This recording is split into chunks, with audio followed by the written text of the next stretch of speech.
Iti-test natin SRC Babayaga EXS.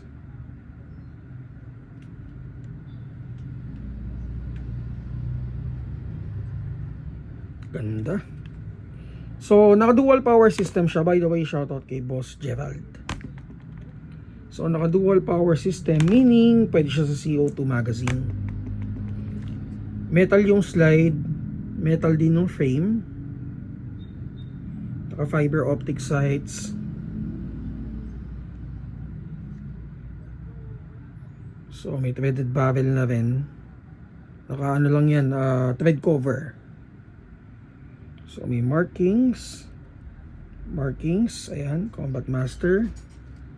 And may magwheel na rin. Magazine capacity is 26 rounds. So test natin, chrono check. 361, 353, 351.